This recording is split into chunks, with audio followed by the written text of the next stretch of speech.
Hello, and welcome to healthing.ca. Today, we're talking about a term that you may have heard floating around social media: parasocial relationships. When does being a fan cross the line into concerning or even obsessive behavior? And what do we need to know in order to recognize it and push back against that when we feel ourselves going that way? To find out more, we spoke to Dr. Alexandra Gold.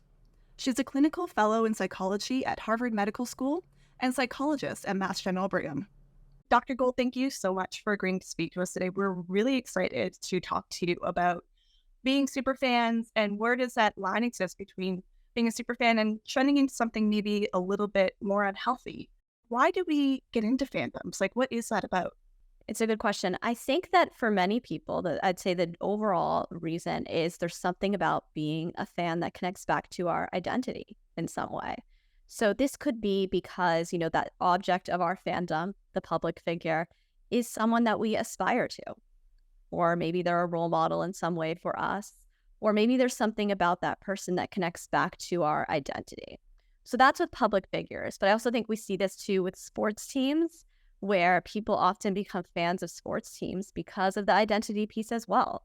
That might be some homegrown connection to a sports team that connects back to the person's childhood and memories of growing up. So there's that aspect of hometown feelings that are connected to that piece of the fandom. And then I think also people become super fans because of the fan community. Oftentimes there's a sense of friendship and belonging and connectedness that comes from being part of a fandom. So it's not just about, the celebrity or the sports hero you have, but the people you meet who also admire that person for similar reasons. Absolutely. Outside of, those connections that we can make with other people in the fandom, can being a fan or a super fan benefit us in any way? Absolutely. I think there's many positive aspects of being a fan. So first of all, the fan community piece is huge because I think connecting to other people who are also fans of a certain artist or celebrity or public figure brings that sense of friendship. People meet their friends through fandoms. People have a community that they belong to around this shared interest. So that piece is very beneficial. I also think that in many ways, the person that someone is a fan of can be inspiring and motivating for them in some way. They can serve as a role model. There's research that shows that people really connect with public figures who talk about challenges they've been through.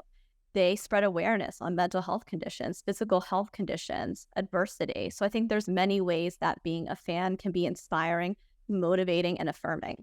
And I remember in college psychology, talking about these sorts of fandoms. And one of the things as well was that, when you have celebrities and they're very bold and they have a brand that's very trending towards the extreme, we can kind of play out in our minds, like, is that extreme something that I like, right? Like a rocker who doesn't care about anything. Like, yeah, that would be great sometimes to feel like I don't care about anything. But when I see it, I can play with that idea. It's like, is that actually what I want when I see that in real life? Like, is that something that I think would help me? Absolutely. Connecting with an artist, whether you are, observing them on social media or interacting on their posts, is a way of figuring out yourself. And so I think that for a lot of these fandoms, actually, we see them develop among young people, adolescents, and young adults who are going through stages of identity growth and formation.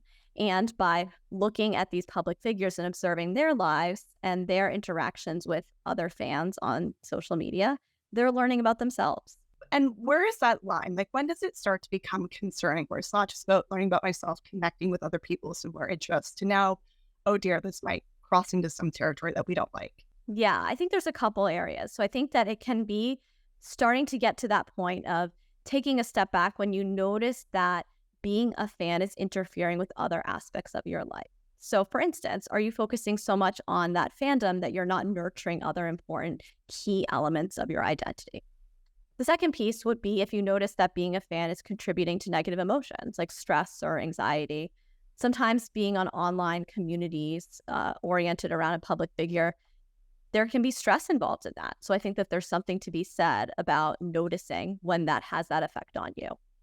And then lastly, I would say, I think it's important to be aware when you notice that you're starting to expect a two-way interaction with a public figure when there's no evidence of this actually happening. That could be a time to check in with a mental health professional. What about parasocial relationships? Because that's kind of the buzzword going around right now, people talking about, it seems to be like a catch-all term for when these fandoms transition into not so great territory. Is there something specific about a parasocial relationship, or is it just, a general idea? Yeah, so a parasocial relationship broadly is defined as a one-sided social and emotional relationship that people develop with a public figure. So it's a celebrity, some musical artist, actor, whatnot. I think there's a lot of stigma around parasocial relationships, so I think it's important to highlight that they're very positive for all the reasons that we've discussed. Identity growth and formation is a key element, feeling connected to others, other fans, as well as the artist, learning about oneself, learning about what's important to yourself. So that is a key aspect of a parasocial relationship that I think is important to recognize as positive. Mhm. Yes, yes. And there are some negatives to parasocial relationships. I think sometimes being on social media can lead to comparisons to other individuals, whether they be famous or not. But we might notice more comparisons with the object of our fandom potentially. And what should you do if you notice that I'm starting to spend a lot of time on forums talking about this celebrity, or I'm spending a lot of time thinking about this athlete? What should you do?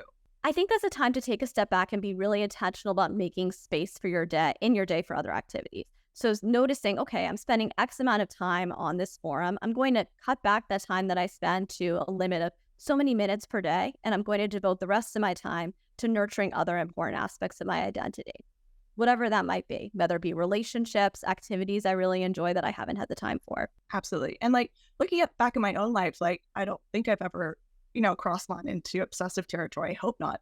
But in times when I found myself really, really deeply looking into celebrities and really paying attention to what they're doing, was times when there were other aspects of my life that maybe weren't going as well as I had hoped they would be.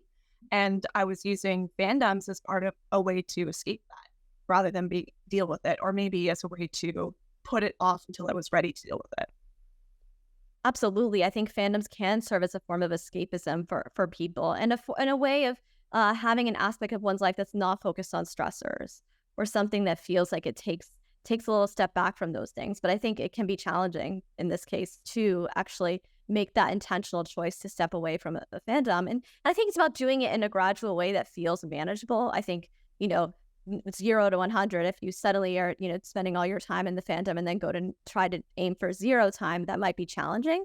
I think taking gradual steps and really taking a step back to say, okay, what do I want to start adding into my life that I really do enjoy and really would find valuable and important? That's not just this fandom and not just work or other things I have to do in my life that aren't as pleasant, but things that I would enjoy in addition to the fandom that nurture other important aspects of myself that I like. And there's nothing wrong with looking for entertainment or looking to just, relax after a long day at work. I don't think that, and you sound like you agree that there's nothing wrong with that. That's actually good for us. Absolutely. I think that's a really important piece here. It's not a problem at all. It's a very positive thing to be a fan. It's a very positive thing for all the reasons that we mentioned, the effects on one's identity, growth, development, and connectedness to others. And it doesn't have to be the sole focus of one's life. And what about our loved ones and people in our lives? If we notice that they're starting to spend more time or their behavior is getting a little bit concerning about, this content creator or whoever it is, what should we do in those aspects? If we notice that a loved one is maybe spending more time with focus on a content creator and we want to help them in that regard, I think opening the conversation and just observing without judgment, I think it's important to talk about these things in a way that feels accepting and embracing and wanting from a place of wanting to understand. And I think once we can approach from that angle, we can determine the next steps to help them that are the best tailored for that situation. And it might be connecting them to a mental health professional if necessary. Well, Dr. Gold, this has been so great. Thank you so much for speaking to us. We really appreciate it. Thank you so much. I really enjoyed it. Thanks for the time.